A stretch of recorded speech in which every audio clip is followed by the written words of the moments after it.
So I've been asked a couple of questions on organic matter, and I put a post out a week ago, 2 weeks ago, about working with quite a few courses now actually, where they had very high numbers in the double digits at the top 20 mil, and one course I think was around about 11-12%, and then got it down to I think it's around about 5% at the moment. Not looking at those numbers absolutely 100%, but that was a real big, and it was an eye-opener for me, and that's only a 4-year period. And that's all through solid tining and sand dilution. In effect, a good agronomic plan.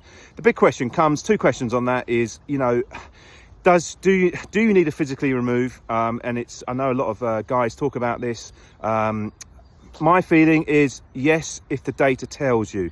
If you want to speed things up sometimes, you know, something like deep scarification is good. Holocorin I'm a little bit subjective with. I think, you know, if you're doing that, you're actually removing very little.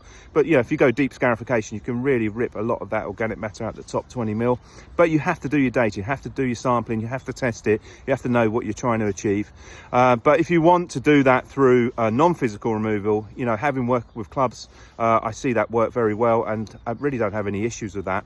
And then a couple of other things is sometimes greens are still very wet, even when you get your numbers down to, you know, 5%. To me, if you've got that, if the first thing you do is do your organic matter, do your testing. If you see a problem, address that.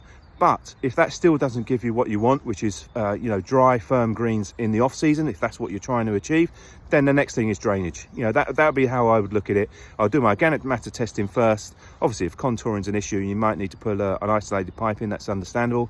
But I would look at the overall picture, do your organic matter testing first. If that doesn't quite solve it, then you've got to look at drainage. And then lastly is talking about do you actually bury the organic matter? I don't tend to see that, if I'm honest. The layer that's always challenging is 20 to 40 mil, because even if you're physically removing that is quite a tough layer to get. Holocorin does very little. Scarification roughly goes to 20 to 25 mil. But generally speaking, through the solid tining and sand aeration method, I haven't really seen that myself. But good luck with your organic matter, and make sure you do your testing first.